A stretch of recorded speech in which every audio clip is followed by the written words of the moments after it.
Bismillahirrahmanirrahim. Wassalatu wassalamu ala man la nabiyya ba'dah wa ala alihi wa sahbihi ajma'in. Di kesempatan yang mulia ini kita bersyukur kepada Allah Subhanahu wa taala yang masih memberikan kepada kita keberkahan, kesehatan, keamanan dan terhindar dari keburukan wabah yang sedang menimpa di sekitar kita.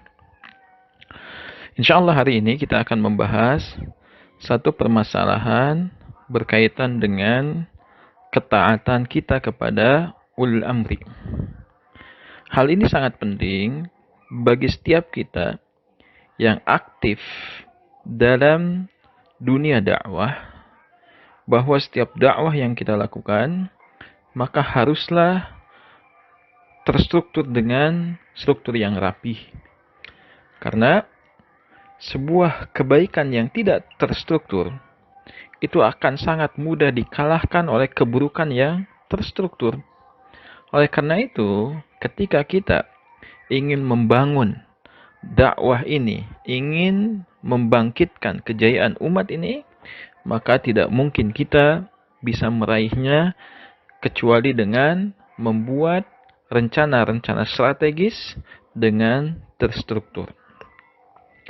Kita ambil faidah berkaitan dengan tema ini, yaitu dalam Al-Quran surat An-Nisa ayat ke-59. Allah Subhanahu wa taala berfirman, "Ya ayyuhalladzina amanu, wahai orang-orang yang beriman, athi'ullaha wa athi'ur rasul." Taatlah engkau kepada Allah dan taatlah engkau kepada Rasul sallallahu alaihi wasallam sebagai utusan Allah. Dan ketaatan kepada Allah dan ketaatan kepada Rasul, maka ini adalah ketaatan yang mutlak. Apapun yang Allah Subhanahu wa taala tetapkan, apapun yang Allah Subhanahu wa taala perintahkan, maka kita harus mendengar dan taat. Apapun yang diperintahkan oleh Nabi yang mulia sallallahu alaihi wasallam dan apapun yang dilarang oleh Nabi yang mulia sallallahu alaihi wasallam, maka kita harus taat, mendengar dan mentaatinya. Kemudian dalam ayat ini, selain diperintahkan atiullah wa atiur rasul, taatlah kepada Allah dan taatlah kepada Rasul, maka Allah Subhanahu wa taala menyebutkan wa ulil amri minkum, dan juga ulil amri di antara kalian. Dalam lafaz ulil amri minkum ini, maka kita bisa ambil faedah yang sangat banyak dari ayat ini. Yang disebutkan minkum berarti ulil amri di antara kaum muslimin. Dan kalau kita lihat, dan jika ada yang bertanya, siapakah ulil amri yang dimaksudkan? Para ulama menafsirkan ulil amri ini dengan banyak sekali tafsiran. Tetapi paling tidak ada dua tafsiran yang paling banyak diambil oleh para ulama. Yaitu yang dimaksudkan ulil amri adalah yang pertama para ulama, yang kedua adalah para penguasa ataupun pemimpin. Kalau kita melihat sejarah, dulu di zaman keemasan, pada kurun-kurun mufaddalah, ketika Islam ini jaya, maka pemimpin yang diangkat oleh kaum muslimin pada saat itu, maka bisa dipastikan setiap pemimpin yang diangkat pasti dia adalah ulama. Ingat ketika Abu Bakar As-Siddiq radhiyallahu anhu menjadi khalifah yang menggantikan posisi Nabi sallallahu alaihi wasallam untuk memimpin umat ini, maka Abu Bakar adalah orang yang faqih, orang yang faham ilmu syar'i. Dan ketika salat wajib ataupun salat lainnya yang dilakukan berjamaah, salat Id misalkan, maka para pemimpin ini yang akan menjadi imam. Kenapa? Karena mereka adalah pemimpin dan mereka juga adalah ulama. Tetapi di zaman kita sekarang ini, maka terpisah. Ulama memiliki kedudukan tertentu menjadi ahlul ilmi, dan pemimpin, tidak semua kaum pemimpin pada zaman ini memiliki pemahaman tentang ilmu syar'i. Oleh karena itu, disebutkan bahwasanya ulil amri yang dimaksudkan adalah salah satu di antara keduanya. Dulu ulama dan penguasa adalah satu orang yang sama. Hari ini menjadi dua hal yang berbeda. Pemimpin dan juga ulama. Para ulama kita menyebutkan bahwasanya dalam hal yang berkaitan urusan agama, dalam hal yang berkaitan dengan urusan ibadah, dalam hal yang berkaitan dengan hukum-hukum Allah dan Rasulnya, maka yang paling kita dengar dan kita taat adalah ulil amri yang memang mumpuni dalam bidangnya, yaitu para ulama. Adapun berkaitan dengan masalah-masalah kemaslahatan umum, berkaitan dengan aturan-aturan umum untuk kebaikan masyarakat, untuk kebaikan warga yang ada, maka para penguasa ini adalah orang yang wajib kita taati dalam hal-hal yang tidak bertentangan dengan syariat Allah dan Rasulnya. Kenapa demikian?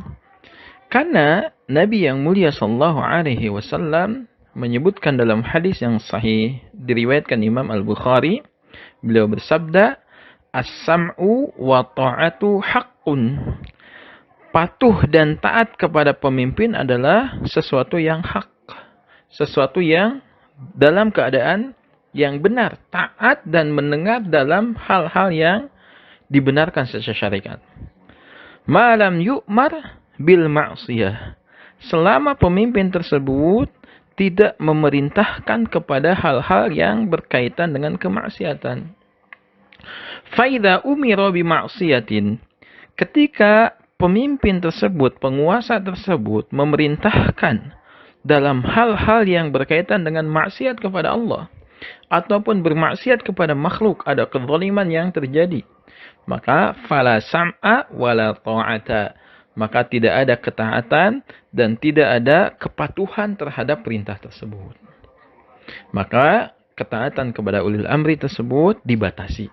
Selama hal yang diperintahkan tidak bertentangan dengan syariat, maka kita diwajibkan untuk mendengar, mentaati dan mematuhi seluruh perintah yang diperintahkan oleh ulil amri ini. Ini ketika berkaitan dengan ulil amri dalam ruang lingkup negara. Ulil amri dalam ruang lingkup yang lebih kecil, yaitu ruang lingkup organisasi misalkan. Siapakah ulil amri dalam ruang lingkup organisasi? Dalam ruang lingkup organisasi, ulil amri adalah seseorang yang diangkat untuk menjadi seorang pemimpin yang akan menetapkan aturan, yang akan memutuskan keputusan, yang perkataannya menjadi hukum bagi seluruh anggotanya. Faedah yang bisa kita ambil dalam ayat yang sedang kita bahas ini adalah yang pertama, setiap aktivis dakwah, maka visi misi yang dia bawa dalam dakwahnya tersebut, maka haruslah berlandaskan kepada 3 hal ini, yaitu mengajak mentaati Allah, mengajak untuk mentaati Rasulullah SAW, dan mengajak untuk mentaati ulil amri. Dalam hal ini ulil amri yang dimaksudkan adalah ulil amri dalam ruang lingkup kenegaraan yang ada. Mengajak kepada ketaatan kepada Allah, mengajak kepada ketaatan kepada Rasulnya SAW, dan juga menjaga untuk mentaati ulil amri agar kaum muslimin berada dalam saf yang sama, tidak terpecah belah dan bersatu, mendukung dan menyokong setiap keputusan dari ulil amri dengan syarat ketika keputusan ini tidak bertentangan dengan aturan Allah dan Rasulnya.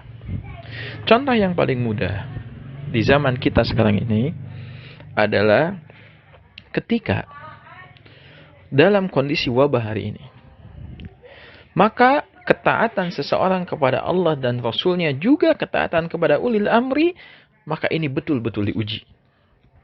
Ketika pemerintah menyebutkan bahwasanya setiap orang dianjurkan untuk tinggal di rumah dalam kondisi wabah sudah merajalela di mana-mana, apalagi di zona merah yang diindikasi orang yang positif terkena COVID ini jumlahnya banyak dan ditetapkan sebagai zona merah.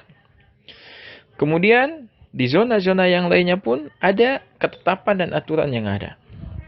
Kalau kita lihat aturan yang disebutkan oleh pemerintah kita, bahwasannya di zona merah, maka seluruh aktivitas yang mengumpulkan massa, berkerumunnya massa, maka ini harus dihindari.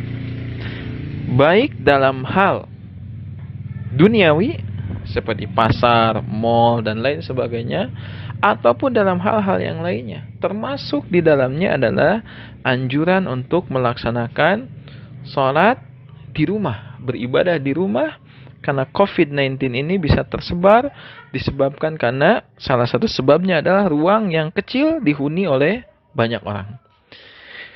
Oleh karena itu, ketika tim medis merekomendasikan kepada pemerintah dan pemerintah menetapkan aturan untuk tinggal di rumah, bekerja di rumah, belajar di rumah, MUI mengeluarkan fatwa kalau setiap sholat wajib termasuk sholat Jumat dilaksanakan di rumah untuk zona yang merah. Nah, ketika dalam kondisi ini, ketaatan kita kepada Allah dan Rasul-Nya, juga ketaatan kepada ulil amri betul-betul teruji. Nabi yang mulia sallallahu alaihi wasallam mengatakan dalam hadis yang sahih, "Firra minal majdhumi firaraka minal asad." Menjauhlah kalian dari wabah sebagaimana kalian menjauh dari kejaran singa. Maka dalam syariat ini diperintahkan kita untuk menjauhi hal yang bisa menghancurkan kita. Yaitu ketika terkena wabah yang dimaksudkan. Oleh karena itu, MUI mengeluarkan fatwa untuk melaksanakan sholat di rumah.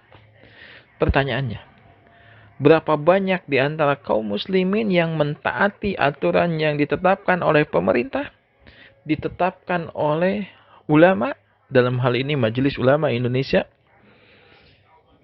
dan berapa di antara kaum muslimin yang terkadang mereka dengan perasaannya menganggap kalau sholat di masjid lebih utama dibandingkan di rumah dalam kondisi wabah. Kalau dalam kondisi tidak wabah, maka jelas sholat di masjid, sebagian para ulama bahkan menyebutkan wajib hukumnya bagi setiap muslim laki-laki untuk melaksanakan sholat berjamaah di masjid. Tapi dalam kondisi ini, dalam kondisi wabah seperti ini, kemudian ulama mengeluarkan fatwa kalau setiap sholat wajib termasuk sholat Jumat dilakukan di rumah. Untuk sholat Jumat berarti ganti dengan sholat zuhur. Nah, berapa banyak di antara kaum muslimin yang kadang ketaatannya betul-betul diuji. Pemerintah sudah ada ketetapannya, ulama sudah ada ketetapannya, tapi tetap kekeh ingin beribadah di masjid. Kalau kita tanya landasannya apa? Landasannya bukan landasan syar'i. Landasannya bukan landasan hukum, tetapi landasannya adalah perasaan. Oleh karena itu, kita sebagai da'i yang mengajak kepada jalan Allah dan Rasul-Nya, juga ketaatan kepada ulil amri, maka harus berada di garda yang paling depan untuk meluruskan umat agar umat tersebut bisa mentaati Allah dan Rasul-Nya, juga mentaati ulil amri. Ketetapan pemerintah dan ketetapan MUI dalam hal ini mewakili ulama, bukankah ini sudah tergabung dua hal yang berkaitan dengan ulil amri, yaitu ulil amri yang berkaitan dengan ulama, juga ulil amri yang berkaitan dengan penguasa atau pemimpin? Maka ini sudah bergabung menjadi satu, menyuarakan satu suara. Tidak ada alasan bagi kita untuk tidak mentaatinya.